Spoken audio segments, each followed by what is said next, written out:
अस्सलाम वालेकुम एवरीवन, कैसे हैं आप सब लोग। होपफुली आप सब खैरियत से होंगे। हम भी यहाँ ठीक ठाक है। तो फाइनली वो दिन आ गया और एसी भी हमारे यहाँ आ गई। खैर एसी तो रात में ही आ गई थी और जो कंपनी से आदमी आता है ना फ़िट करने के लिए, वो सुबह में आए थे 10:30 बजे कुछ लगभग की आए थे। और इन्होंने यहाँ पर जो है अनबॉक्सिंग कर दी, एसी वगैरह बाहर निकाल ली और बस फ़िट करनी थी एसी। वायर वगैरह तो हस्बैंड ने रात में ही बता दिए थे। वायरमैन आके वायर वगैरह जो प्लग वगैरह होता है ना, वो सारा कुछ लगा दिए थे। बस इन्हें आकर यहाँ एसी फ़िट करनी थी और पाइप वगैरह जो एसी का होता है ना, वो निकालना था। चलो यहाँ पर एसी फ़िट हो रही है और मैं आ गई थी अपनी किचन में। यहाँ पे अब चल रही है लंच की तैयारी और नाश्ता वगैरह भी हमारा सुबह सुबह हो गया था। बच्चे भी उठ गए थे और बच्चों की आज हस्बैंड ने छुट्टी करा दी थी। एसी आई थी, इस खुशी में बच्चे भी स्कूल नहीं गए। 2 आलू को मैंने छोटे छोटे पीसेस में फ्राई कर लिया था और एक प्याज को आपने फ्राई करके निकाल लेना है। अच्छा, एक दिन पहले जो मैंने सिंगापुरी राइस बनाए थे ना, उसमें से सारा कुछ ये इस तरह से बचा हुआ है, क्योंकि रात में बच्चों ने ना नूडल जो मैंने चाउमीन बनाई थी वो खा लिया था और हस्बैंड ने भी थोड़ा बहुत खा लिया था। और मेरी तबीयत इतनी ख़राब हो गई थी ना रात में कि बस मुझसे तो कुछ खाया नहीं गया। अभी मैं थोड़ा सा अच्छा फ़ील कर रही हूँ। रात में दवाई वगैरह खा के मैं सो गई थी ना, तो बस फिर सुबह मैं उठ पाई हूँ, वरना मेरी रात में बहुत ज़्यादा तबीयत ख़राब हो गई थी।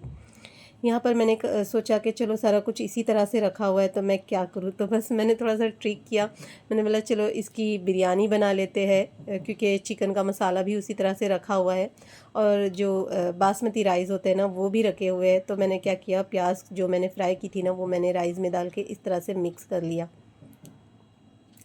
थोड़ा सा ऑयल भी इसमें डाल दिया था, क्योंकि मैंने सिर्फ चावलों को बॉईल किया था, इसमें कुछ भी मिक्स नहीं किया था। तो आधे अच्छी तरह से प्याज़ों को और थोड़ा सा ऑयल डाल के मिक्स करने के बाद मैंने थोड़े चावल निकाल लिए थे, यानी आधे चावल निकाल लिए थे। बाकी के चावल मैंने इस तरह से हांडी में रखे हैं और जो चिकन का मसाला मैंने बना के रखा था ना, वो मैंने ऊपर की तरफ इस तरह से ऐड कर लिया है इसे। क्या होता है, अगर रात का कुछ बचा हो ना, तो अगर आपने ऐसे ही गर्म करके खिला दिया ना, तो फिर वो बच्चों को लगता है या हस्बैंड को लगता है ये रात का रखा हुआ है, तो बस कुछ खास मज़ा नहीं आता है।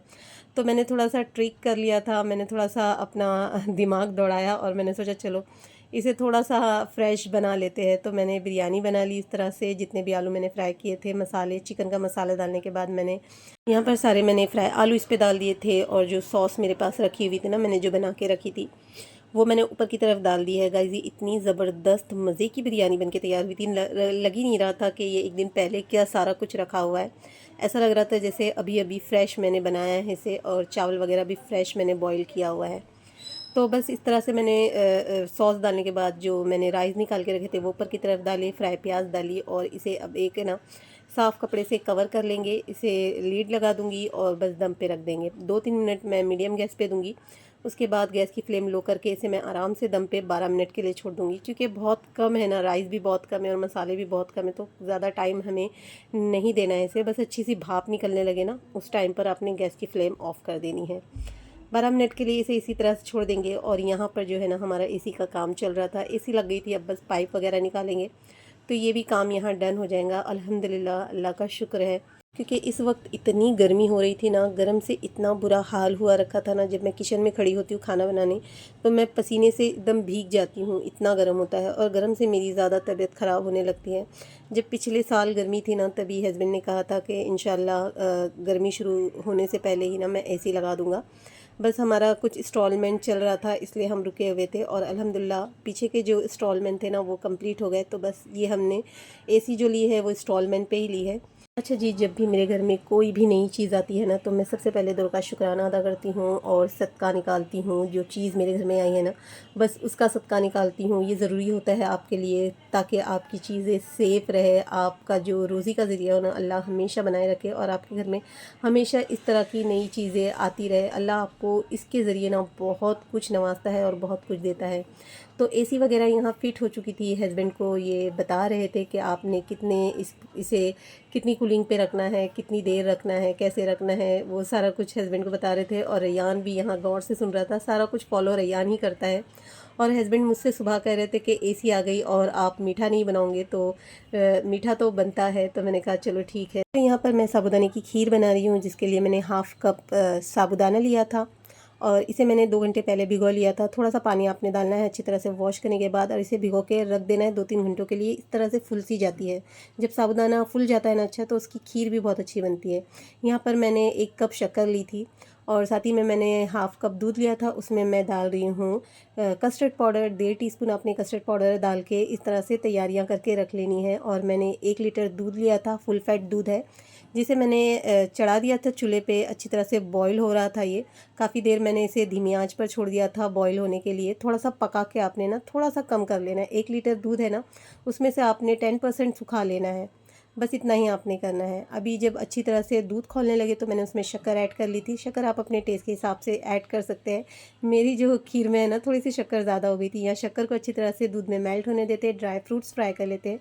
जो घर की बनी हुई घी थी ना, उसी में मैं ड्राई फ्रूट्स फ्राई कर रही हूँ, जिसमें मैंने किशमिश ली थी, थोड़ी सी काजू बादाम पिस्ते ले लिए थे, साथ ही में सारा कुछ फ्राई कर लूँगी। अच्छा, किशमिश को अच्छी तरह से फुल जाना चाहिए जब आप फ्राई कर रहे हो, इतनी देर आपने धीमी आंच पे इसे फ्राई कर लेना है।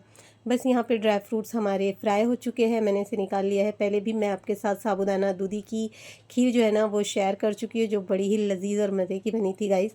तो बस मैंने उसमें फ्राई करके ड्राई फ्रूट्स नहीं ऐड किए थे, इस वक्त मैं इसमें जो है ना ड्राई फ्रूट्स फ्राई करके ऐड कर रही हूँ। चलिए जी, अच्छी तरह से शक्कर मेल्ट हो गई थी दूध में, तो मैंने साबूदाना इसमें ऐड किया है। अब साबूदाने को भी आपने 3-4 मिनट है ना धीमी आंच पे आराम से पकने देना है, दूध में इसे अच्छी तरह से खौलने देना है।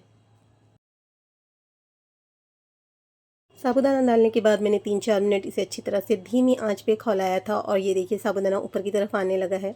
अब इसमें ऐड कर लेना है जो कस्टर्ड मैंने दूध में मिक्स करके रखा था, वो ऐड करना है। तो आपने क्या करना है, अच्छी तरह से पहले से मिक्स कर लेना है, और थोड़ा थोड़ा करके ना जो ये कस्टर्ड दूध में मिक्स किया हुआ है वो ऐड करना है। थोड़ा थोड़ा करके ऐड करना है, इकट्ठा नहीं ऐड करना है। देखते हैं कि इसमें कितनी ज़रूरत है, बस उतना ही आपने ऐड करना है कि आपको कितनी थिकनेस चाहिए। इसे मैं ज़्यादा थिक भी नहीं बनाऊँगी और बहुत ज़्यादा पतला भी नहीं बनाऊँगी।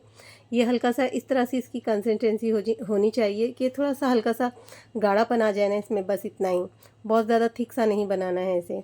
ये देखिए अच्छी तरह से मैंने इसे मिक्स किया है, कस्टर्ड पाउडर डाल के भी 2-3 मिनट आपने अच्छी तरह से खौला लेना है। और एंड में आपने ना ऐड करना है ड्राई फ्रूट्स, जो मैंने फ्राई करके रखा था वो ड्राई फ्रूट्स ऐड कर लेंगे, आधे ऐड कर लेंगे, और थोड़े से मैंने बचा लिए थे गार्निशिंग करने के लिए। ड्राई फ्रूट्स डालने के बाद भी मैंने 1 मिनट इसे खौलाया है, और फिर बस इसके के बाद मैंने ना गैस की फ्लेम ऑफ कर दी थी। ये इतनी मज़े की खीर बन के रेडी होती है ना, बहुत ही रबड़ी नुमा खीर बन के रेडी होती है, इतनी मज़े की और इतनी टेस्टी लगती है ना, आपको इसमें सारे फ्लेवर मिल जाएंगे इंशाल्लाह।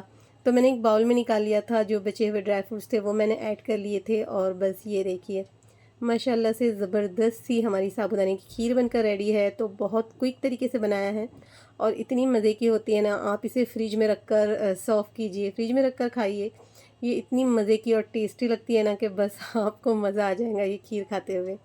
तो बस यहाँ पर मैंने हमारा तो खाना हो गया था, खाना दोपहर का हमने खा लिया था, और मैं बस खीर बनाई साबूदाने की, और सबको सर्व किया मैंने इस तरह से। कस्टर्ड का भी और कैरेमल का भी। कैसा अभी ठीक हुआ? मीठा है थोड़ा, फैजान?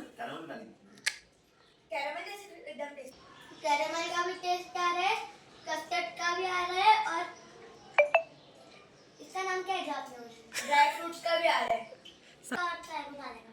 यहाँ पर जी मेरे प्यारे प्यारे बच्चे स्कूल की छुट्टी कर चुके थे, बट मैंने इन्हें ट्यूशन भेजा कि ट्यूशन जाओ, ट्यूशन जाना ज़रूरी है। और आप देख सकते हो कितना अंधेरा दिख रहा है। ये जो खंबे वाली लाइट होती है ना, सारी बंद थी आज, पता नहीं लाइट बहुत जा रही आ रही थी, पता नहीं क्या मसला था। खैर यहाँ पर मैं घर पे आ गई थी, और मैंने रात के खाने की तैयारी की, और रात के खाने में मैं बना रही हूँ उड़द गोश्त। काफ़ी ज़्यादा क्वांटिटी में ये उड़द गोश्त बन गया था, तो मैंने कहा चलो दूसरे दिन भी काम आ जाएगा दूसरे दिन फिर मेरी खाने की छुट्टी हो जाएंगी। तो यहाँ पर मैंने प्रेशर कुकर ले लिया था, हाफ़ कप ऑयल डाला है, और यहाँ कुछ खड़े गरम मसाले ऐड कर रही हूँ। 1/2 टीस्पून ज़ीरा है, सिनेमन का टुकड़ा, तेज़पत्ता, लौंग, काली इलायची, हरी इलायची, ये सारा डाल के इसे क्रैकर कर लिया था। और जो प्याज मैंने रखी थी ना, 2 बड़े साइज़ की प्याज, उसे आपने अच्छी तरह से फ्राई कर लेना है, हल्का सा पिंक कलर देना है। जैसे ही प्याज फ्राई हो जाए, यहाँ पर ऐड कर लेना है 1 टेबलस्पून अदरक लहसुन का पेस्ट, और अदरक लहसुन के पेस्ट को भी आपने 1 मिनट अच्छी तरह से फ्राई कर लेना है। फ्राई में टमाटर ऐड कर लेने हैं। अच्छे टमाटर बहुत ज़्यादा छोटे थे, अगर बड़े होते ना तो 2 बड़े साइज़ के टमाटर इसमें ऐड करने हैं। तो बस टमाटर को अच्छी तरह से आपने हल्का सा सॉफ्ट कर लेना है। उसके बाद स्पाइसेस मसाले ऐड कर लेंगे। 1 टीस्पून लाल मिर्च पाउडर, 1/2 टीस्पून हल्दी, 2 टीस्पून मैंने धनिया पाउडर, 1/2 टीस्पून गरम मसाला पाउडर, 1/2 टीस्पून मैंने इसमें कश्मीरी लाल मिर्च डाली है पाउडर, और अच्छी तरह से इसे मिक्स कर लेना है। अच्छी तरह से भुनाई कर लेनी है। जो स्पाइसेस मसाले ऐड किए थे मैंने, यहाँ पर आधा किलो मैं गोश्त ऐड कर रही हूँ। अच्छा, मैंने गोश्त मंगाया था बट हस्बैंड ने ना सारी जो आधा किलो गोश्त लाए थे ना, सारा चना बोटी लाए थे, क्योंकि मैंने थोड़ा सा कहा था साइड में थोड़ा सा आपने ना पाव किलो के करीब चना बोटी ले लेनी है। तो हस्बैंड ने सारे गोश्त का चना बोटी ही बना के लेकर आ गए। तो ये होता है हस्बैंड को काम लगाना। मैं हमेशा अपना बाज़ार अपने हिसाब से ही जाके लेकर आती हूँ। मैं किसी से अपना बाज़ार नहीं मंगाती हूँ। जो मार्केटिंग करनी होती है ना, मैं अपने हिसाब से लेती हूँ, वरना फिर ये सब हो जाता है। खैर, इसका भी बड़ा मज़े का बना था। छोटे छोटे पीसेस हर बाइट में आ रहे थे गोश्त के। अच्छी तरह से गोश्त डालने के बाद आपने भुनाई करनी है, गोश्त का पानी ड्राई कर लेना है और दाल ऐड करनी है। मैंने काली उड़द की जो टुकड़ी दाल होती है ना, वो मैंने ली थी, और इसमें मैंने थोड़ी सी सफ़ेद उड़द की दाल मिक्स की है। 1 घंटा पहले इसे भिगो लिया था, और बस उसके बाद अच्छी तरह से दाल का पानी निकाल लिया है। अब इसमें मैंने जो गोश्त मैंने भुना था उसमें दाल ऐड किया है, नमक ऐड की है टेस्ट के हिसाब से। अच्छी तरह से भुनना है आपने, ये देखिए मसालों के साथ दाल को। और फिर जब ऑयल दिखने लगे ना ऊपर की तरफ, तो इसमें मैंने 4 बड़े कप पानी के ऐड किए हैं। अच्छी तरह से इसे मिक्स किया है मैंने। यहाँ पर मैंने पाव किलो दाल ली थी, उसमें मैंने थोड़ी सी सफ़ेद उड़द की दाल मिक्स की थी। अब जब दाल भीगती है ना, तो वो फुल सी जाती है, और आपने पानी इतना डालना है प्रेशर कुकर में कि दाल अंदर डीप हो जाए और ऊपर आपने थोड़ा सा पानी दिखने लगे।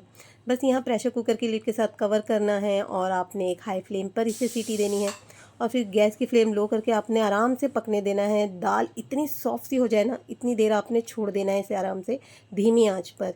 यहाँ पर मैंने सोचा चलो अब सुबह में बच्चों की टिफ़िन है, हस्बैंड की भी टिफ़िन है, तो आटा वगैरह भी गूँध के मैं फ्रिज में रख देती हूँ, वरना सुबह मुझसे इतना काम नहीं हो पाता है, क्योंकि सुबह सुबह का वक्त बहुत ज़्यादा बिज़ी होता है, बहुत से काम होते हैं। तो मैं हमेशा अक्सर क्या करती हूँ, इसी तरह से आटा गूँध के ना फ्रिज में रख देती हूँ रात के वक्त। तो इस तरह का सॉफ्ट सा आटा गूँध के आपने फ्रिज में रख देना है, क्योंकि डेली रोटी बनती है, बच्चों की टिफ़िन के लिए भी रोटी जाती है और हस्बैंड की टिफ़िन में भी रोटी जाती है। यहाँ पर जो है उड़द गोश्त हमारा बनके रेडी है। बहुत ही क्विक तरीके से मैंने सारे मसाले भुने, गोश्त डाला, दाल डाली और प्रेशर कुकर चढ़ा दिया। अच्छा, यहाँ पर गोश्त तो गलने का सवाल ही नहीं उठता है, क्योंकि गोश्त के इतने छोटे पीसेस थे ना, आराम से सॉफ्ट हो जाएंगे। जब मैंने सर्व किया था, खाना खाने हम बैठे थे ना, तो बस ये जो गोश्त के पीसेस थे ना, इतने सॉफ्ट से मुंह में आ रहे थे ना, और बहुत जैसे कीमा कैसा होता है उस तरह से। और दाल तो इतनी ज़बरदस्त बनी थी ना। प्रेशर कुकर में थोड़े से मसाले लगे थे, दाल लगी थी, तो मैंने हाफ कप पानी प्रेशर कुकर में घुमा के ना हांडी में ऐड कर दिया था। अब पानी मैंने इसमें डाला है, तो मैंने इसे धीमी आंच पे चढ़ा दिया है कि थोड़ा सा एक खौला लूँ मैं दाल को। यहाँ पर मैंने एक पैन ले लिया है, थोड़ा सा ऑयल डाला है, एक छोटे साइज़ की प्याज ले लेंगे, क्योंकि अब मैं इसका ज़बरदस्त सा तड़का रेडी कर रही हूँ। गाइस, आपने अगर इस दाल पे तड़का लगा दिया ना, तो इस दाल का मज़ा है ना दूना हो जाएगा। अच्छा, थोड़ी सी मैंने इसमें ज़ीरा डाला है, थोड़ा सा हाफ़ टी स्पून के करीब 4-5 मैंने लाल मिर्च तोड़ के डाल दी है इसमें, और इसका तड़का यहाँ पर रेडी है। गाइस, ये मेरे मैके की रेसिपी नहीं है, ये मेरे ससुराल की रेसिपी है, और मेरे ससुराल में तो इतनी गज़ब की ये दाल बनती है ना, इतनी मज़े की बनती है ना, पता नहीं उन लोगों के हाथ में तो बस एक अलग ही टेस्ट है। जब ये दाल बनाते हैं ना, तो बस आपका मन नहीं होगा। लाल मिर्ची और लहसुन की चटनी इसके साथ उन लोग सर्व करते हैं, मेरे ससुराल वाले, मेरी देवरानी जेठानी, मेरी नंदे भी बहुत मज़े का खाना बनाती है। तो बस खाते ही रह जाएंगे आप इसे बघारे चावल के साथ, तंदूरी रोटी के साथ, तो बस इसका मज़ा ही अलग है। यहाँ पर मैंने थोड़ी सी चॉप किए हुए धनिया के पत्ते डाल दिए हैं, और प्लेटिंग कर रही हूँ। मैंने एक प्लेट में निकाल लिया था, इस पर थोड़े से मैंने चॉप किए हुए धनिया के पत्ते और थोड़ा सा बघार मैंने ऐड कर लिया था। आप इसे ज़ीरा राइस, तंदूरी रोटी या कड़क पाव के साथ सर्व करें, इतना मज़े का ये बनता है ना कि बस आपके मुंह से नहीं छूटेगा। अगर लहसुन और लाल मिर्च की चटनी इसके साथ बना दी ना, तो बस खाते ही रह जाएंगे, इतना गज़ब का बन के तैयार होता है। मेरे घर में सभी को पसंद है, और मेरी जो बहू है ना, मेरे भांजे की बीवी, उसको भी मैंने एक बार खिलाया था और उसे भी बहुत पसंद आया था। यहाँ पर हमारी एसी चालू है, और हम बस एसी का मज़ा ले रहे हैं। बच्चे अभी तक ट्यूशन से नहीं आए थे, बच्चे जब आएंगे हम खाना भी खा लेंगे। तो यहाँ पर करती हूँ अपनी व्लॉगिंग का एंड। मिलूँगी आपसे नेक्स्ट व्लॉग के साथ। वीडियो पसंद आई तो प्लीज़ इसे लाइक और शेयर कर दीजिएगा, और कमेंट करके मुझे ज़रूर बताइएगा कि आज की जो वीडियो है आपको कैसी लगी, आज की मेरी व्लॉगिंग कैसी लगी, मेरी जो रेसिपीज़ है आपको कैसी लगी। Thanks for watching. अल्लाह हाफिज़।